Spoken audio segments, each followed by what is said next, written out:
Greetings everyone. In this series of videos we are going to learn about the finite element method and specifically how it can be used to solve seepage problems. This is yet another numerical technique along with the finite difference method for solving our governing differential equations, and as was the case with the finite difference method, we have to discretize our problem domain. In this case, instead of subdividing into rows and columns, we use what's called an unstructured grid, which is it's a lot more flexible. It takes a little bit more work to set up the mesh, although it's quite easy with modern finite element software. The equations are a little more complicated, not terribly so, and it's a little bit more compute intensive. Let's just say we're not going to be solving the finite element problem, seepage problems using an Excel spreadsheet. It requires finite element software. And so in these slides we're going to, in these slides in this set of videos, we're going to go over the derivation of the finite element equations, which are solved in the finite element software. We're going to talk about how to construct finite element meshes. And let me also add, this is a very powerful technique for solving seepage problems. Of all the solution techniques that we're studying this semester, this is far and away the most powerful one, and I would say probably the most commonly used for solving complex seepage problems. And we can handle complex boundary conditions, multiple materials, anisotropy.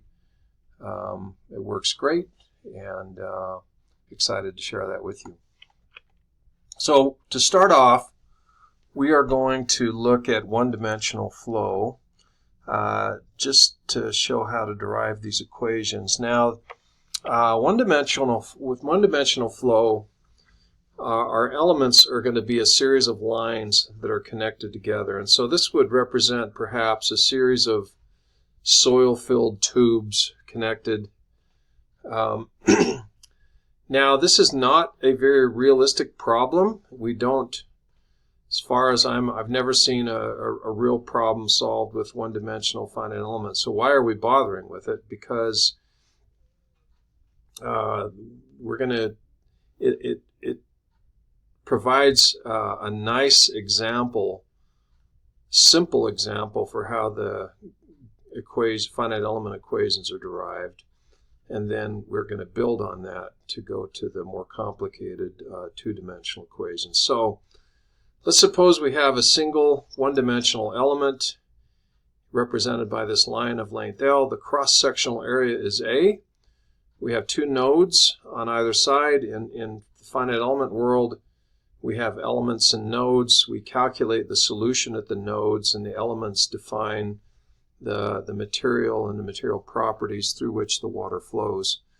And so we're going to calculate the heads at nodes 1 and 2 and also the flows. So I've shown the flow going into these nodes because flow is defined as positive as it flows into the system at the boundary.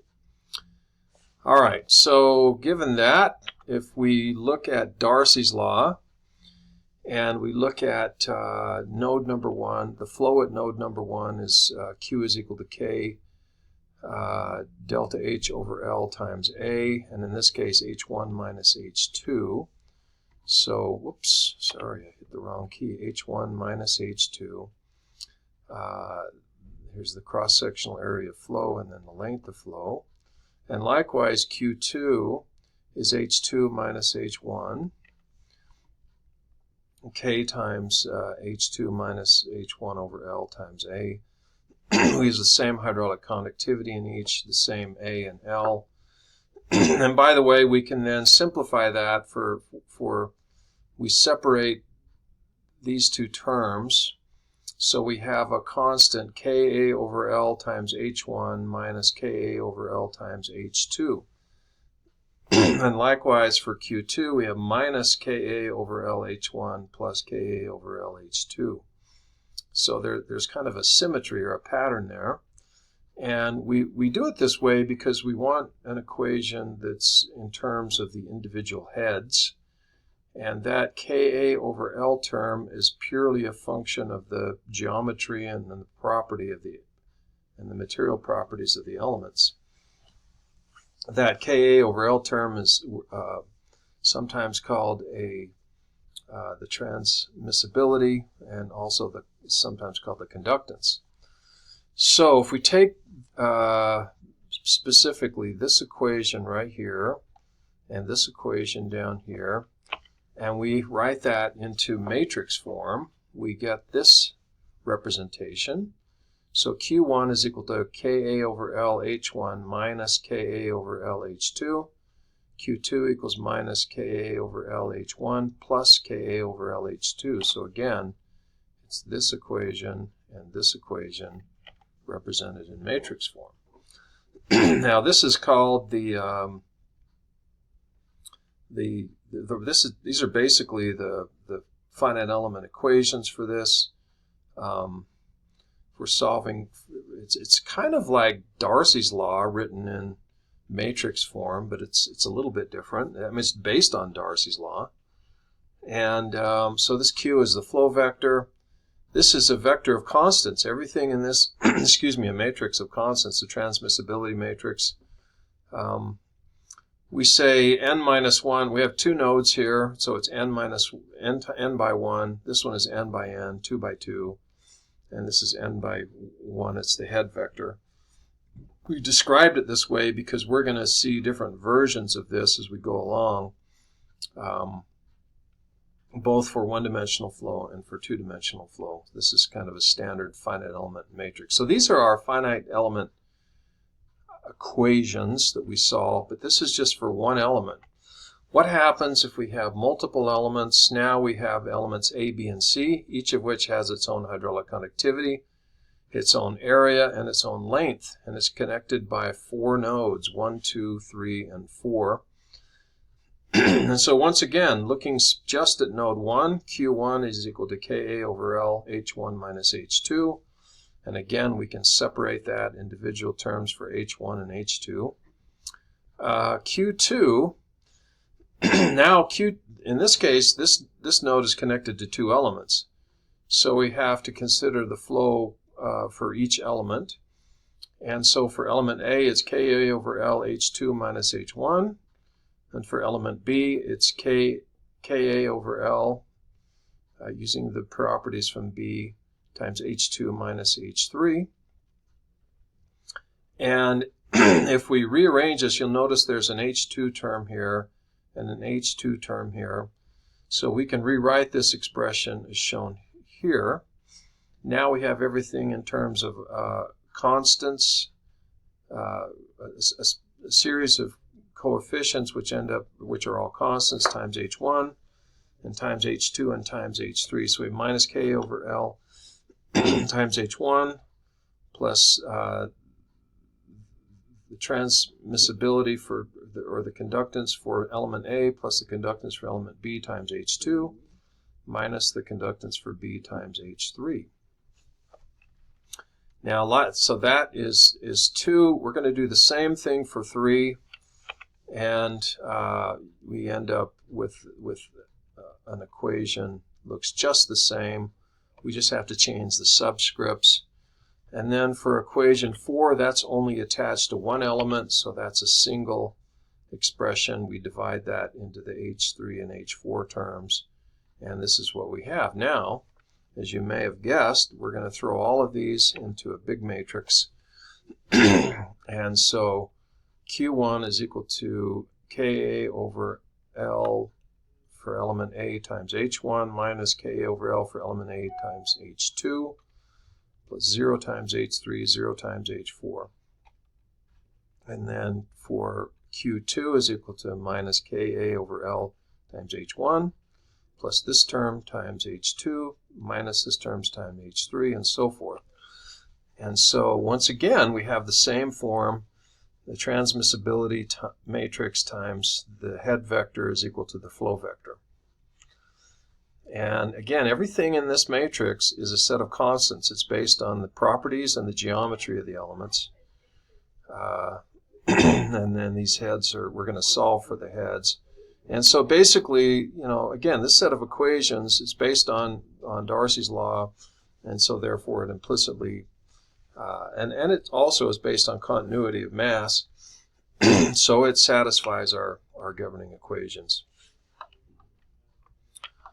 Now, in order to solve this, we need to have boundary conditions. So if we assume h1 equals 5 and h4 equals 1, so if we go back to this, we assume a value for h1 and a value for h4.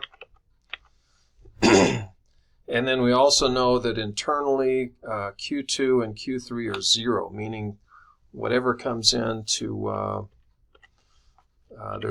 whatever comes into q2 from element A is balanced by the flow from QB, whether it's, regardless of the direction. So the net flow here is 0 and the net flow here is 0. And based on that, we can plug in our values for H1 and H4 here, and our values for Q as the Q's is 0 over here.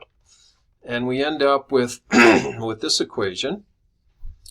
And so this is the same equation as before, but now we've applied our boundary conditions. And now this Q vector is all constants. This is all constants. It's been simplified a little bit, and basically these are our unknowns. So this, we end up, again, just solving these equations for H. You can use iteration. Like we talked about before, you can do a matrix solution. There are all kinds of methods for solving these. And yeah, and once we have that done, we can go back to our original set of equations and solve for the Q's. And then we are good to go. Now, by the way, there's another way to derive these equations, which is probably more common. But before I get to that, I do want to mention that these matrices, both this one and this one, are symmetric and banded. So if you look at this, we have the diagonal here. But this, so this is row 2, column 1, and row 1, column 2. So these are identical. These are identical. These are identical. And then everything outside of a certain distance away from the diagonal is 0. So we call that, and the same thing here. So this is equal to that. And then, we have our 0 equals 0 banded. So ultimately we have a non-zero region in the middle, which is symmetric, and then a 0 region on the other side. So and if you have a ton of elements, this ends up getting to be a pretty good sized matrix, but the fact that it's banded and symmetric makes it easy to store and easy to solve, meaning it doesn't take a lot of memory, and you can solve it fairly rapidly using matrix algebra. By the way, there's another way to derive this, which is more common, I would say. I actually wrote a finite element program, a two-dimensional finite element program in Fortran when I was a graduate student for a class I was taking on finite elements, and we used this derivation that I'll show you now, where you, instead of examining things node by node, you're examining things element by element. So remember when early in our several slides back we said we're just looking at a single element. We end up having this set of equations for element A. There are 2 nodes, and so we have 2 flows and 2 head values. And then these terms are all based on the geometry of element A. If we can do the same thing for element B, which is connected to nodes 2 and 3, and element C is connected to nodes 3 and 4, and we just replace the subscript. So a nice, simple set of individual elements. And then we initialize our global transmissibility matrix to 0, like this. And then we formulate these elements, and then we go in and we add them in one at a time. So we put that 2 by 2 element A, we add it to the zeros here, and then we take element B and we add its components here. So right here where it overlaps, we're going to have part of element A and part of element B added together. So we will have, we're going to take this lower right corner term here of element A and combine it with this upper left thing for element B. And we add that in, and then we add in element C. And when we're done, we end up with this, okay? So let me explain this. So if you look, this section right here with my cursor, this is element A, and then this is element B, and this is element C. So it's actually a really simple way to formulate these equations. You just march through and formulate that same simple template for each of your elements and then add it in. You have to know where to add it in, but that's not hard to do. It's pretty simple. And then you apply your boundary conditions and away you go. So this is actually, if you look at the actual finite element code, this is how these equations are formulated on an element by element basis. And that is how we formulate the equations for one-dimensional finite element flow.